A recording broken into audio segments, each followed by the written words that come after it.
So ever since we've decided to start practicing and preparing our speeches, I'd already known what I was going to present for you guys today.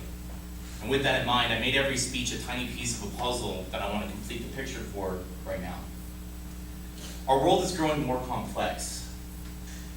And it's easy behind the veil of the internet to forget that the things that we say and do to each other in this world where we're constantly communicating can have negative or positive impacts on people, even if they're tiny actions.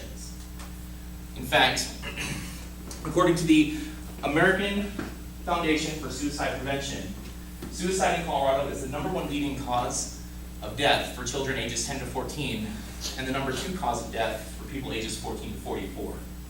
What this tells me is that beyond disease and beyond accidents or things that we might inflict on each other, sometimes the most crucial thing that we need to save ourselves from is ourselves.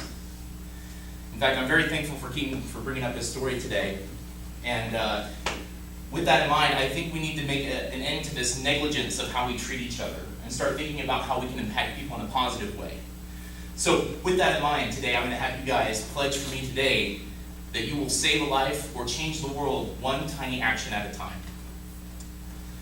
So on the topic of suicide, I did some research when I was first talking with Sasha about borderline personality disorder. And according to the National Institute of Mental Health, 70% of people with borderline personality disorder will attempt suicide, but 10% of them will succeed.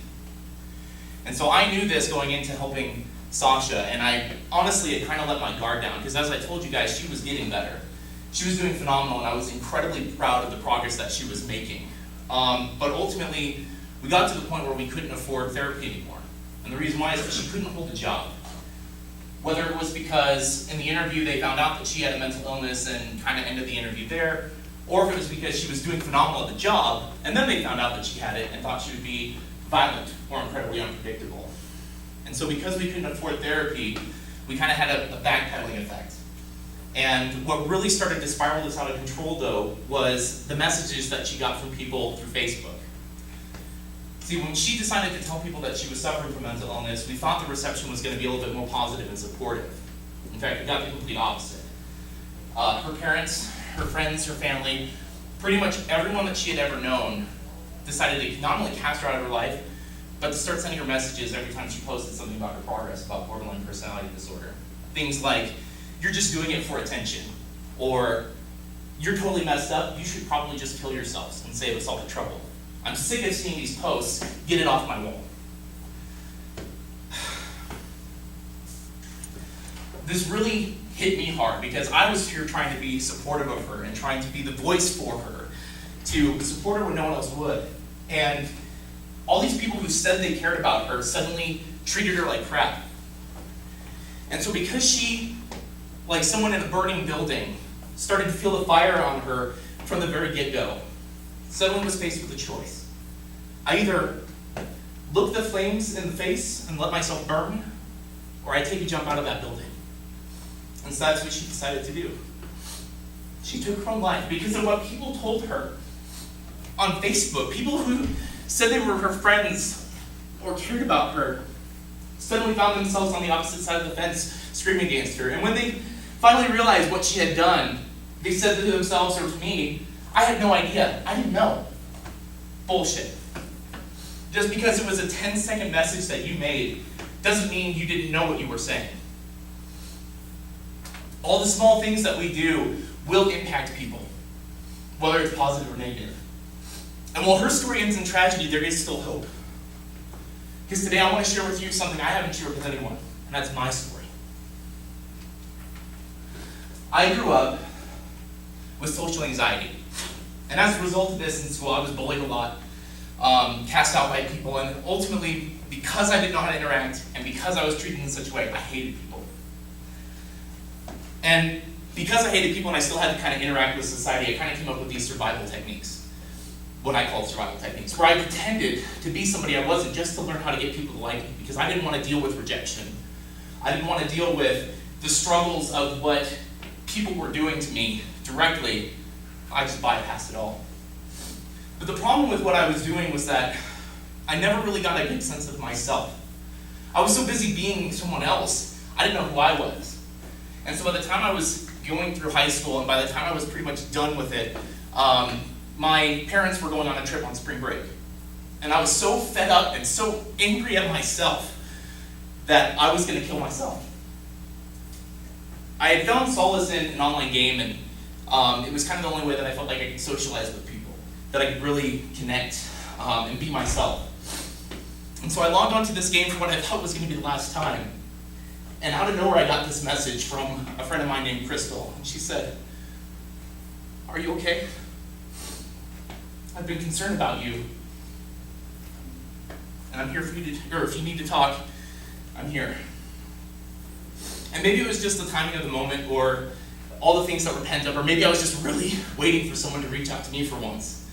I broke down, and I cried, and I, for hours, told her everything that I had gone through about how much I hated myself, how I acted to other people because I hated myself, the things that I was doing, how fake I felt.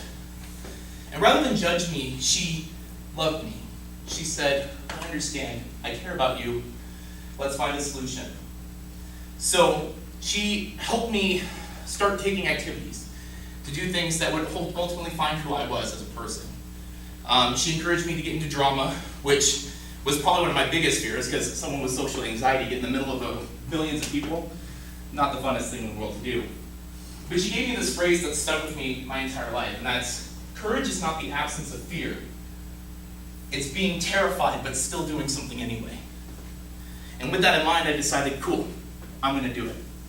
And then I went to go and to get in a job, interacting with people. And as I learned about myself, I started learning about other people and their walks of life.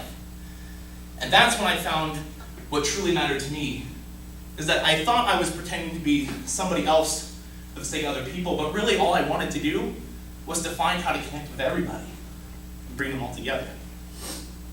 So, with these two stories in mind, I want to give you guys my concluding thoughts. We talked in class about heuristics, about how our brains crave simplicity, and when we are approached with complex situations, we want to simplify them down. It's much easier for us to define ourselves not by what we are, but by what we aren't.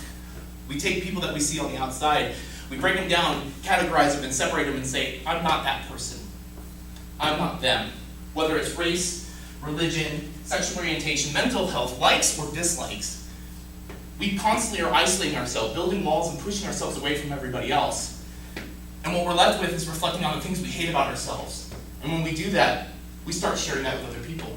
Because ultimately the way we treat other people is what we honestly think of ourselves.